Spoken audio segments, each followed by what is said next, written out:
Oke, jadi kita lanjutkan kembali. Tadi ada kesalahan teknis.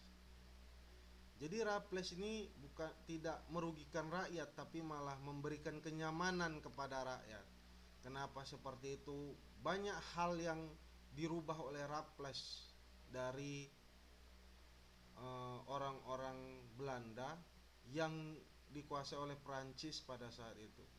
Dalam sistem pemerintahan misalnya, Raffles ini tidak Raffles ini mengayomi semua bupati-bupati atau raja-raja yang ada di Pulau Jawa. Jadi setiap ada permasalahan itu Raffles tuh langsung turun tangan gitu. Tidak melakukan uh, politik adu domba, untuk tidak melakukan yang namanya bagaimana Raffles itu tidak memperkeruh suasana di setiap wilayah-wilayah, tapi dia malah memperbaikinya. Dalam sistem ekonomi juga seperti itu sebenarnya. Kenapa? Raffles ini menghapus sistem yang namanya itu tanam paksa, menghapus pajak, lalu memberikan sewa tanah kepada rakyat.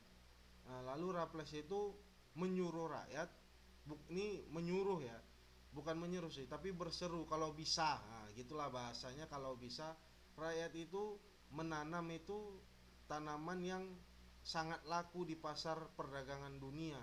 Lalu pemerintahan di zaman Raffles itu membeli hasil tanam tersebut, bukan hanya untuk meminta tapi membeli. Oke, dalam sosial dan hukum dia lebih baik daripada Daendels. Kenapa? Daendels kan membuat 3 peradilan untuk pribumi, Eropa, dan Timur Asing. Nah, dalam hal itu Daendels itu tidak pandang bulu, langsung tebas semua gitu. Kalau Raffles tidak seperti itu. Raffles itu melihat bagaimana kesalahan kecil, kesalahan besar, beda hukumannya. Tidak semuanya sama gitu. Tetap semua itu mempunyai porsinya masing-masing. Nah, sedangkan dalam ilmu pengetahuan, Raffles ini sangat baik dari beberapa gubernur jenderal yang diturunkan. Kenapa? Raffles ini membuat buku yang berjudul tentang History of Java. Itu anak-anak boleh cari di Gramedia atau di googling. Mungkin PDF-nya ada, itu History of Java. Itu buku yang dibuat oleh Raffles sendiri pada saat dia datang ke Pulau Jawa. Lalu ingat dengan bunga Rafflesia arnoldi. Nah, itu merupakan bunga yang ditemukan oleh pada zaman Raffles dan dikukuhkan atas nama dia sendiri, Rafflesia arnoldi. Nah, itulah dia. Lalu ada sebuah kendala kenapa Raffles harus kembali ke Inggris, karena adanya perang koalisi di Eropa. Ada yang namanya itu Treaty of London. Bagaimana Treaty of London ini merupakan perjanjian yang dilakukan antara Inggris dan Belanda, yang salah satunya yaitu Belanda mengambil alih Indonesia, lalu memberikan Inggris wilayah Malaka dan pantai selatan daerah Singapura. Jadi kenapa Singapura, Malaysia, lalu ya Singapura dan Malaysia itu dulunya wilayah jajahan Belanda, namun karena adanya pertukaran atau perjanjian yang dilakukan antara di Treaty of London di tahun 1824, Singapura dan Malaysia itu diberikan oleh Belanda kepada Inggris. Nah, jadi Belanda menguasai Indonesia. Kenapa ya kan? Kenapa tidak Inggris saja pada saat itu? Nah, jadi Indonesia itu dikembalikan kepada Belanda, tidak lagi dipegang oleh Inggris. Jadi hak yang ditulis oleh Raja William kelima itu dicabut dalam perjanjian itu dan dibuat kembali dalam perjanjian Treaty of London.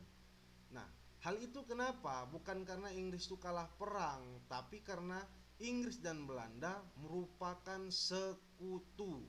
Makanya nanti kita akan melihat di bagaimana agresi militer di pembahasan selanjutnya, di pembahasan-pembahasan selanjutnya, mungkin di semester depan kalau nggak salah, di agresi militer, kenapa Inggris datang ke Surabaya, lalu bagaimana Bung Tomo menghajar Inggris di Surabaya, itu kita bakalan membahas itu. Dan berawalnya dari mana? Dari Treaty of London, karena Belanda dan Inggris merupakan sekutu dalam perang dunia pertama dan perang dunia kedua. Itulah yang jadi problemnya. Oke, jadi anak-anak, eh, demikianlah presentasi dari Bapak. Mudah-mudahan bermanfaat. Jadi Bapak memberikan tugas individu, buatlah video presentasi dalam durasi 5 menit dengan memilih salah satu topik di bawah ini. Nah, topiknya ada dua ini: menganalisis kehidupan masyarakat Indonesia pada masa pemerintahan bangsa Eropa, Republik Batak dan Inggris. Lalu presentasikan tentang mengevaluasi dampak pemerintahan bangsa Republik Batak dan Inggris di Indonesia bagi kehidupan masa kini. Nah, jadi presentasi itu sama seperti Bapak sekarang presentasi, boleh menggunakan aplikasi, boleh mau langsung aja bercakap-cakap, nggak apa-apa. Gunakan bahasa sendiri buat nyamannya. Jangan lupa gunakan pakaian sekolah.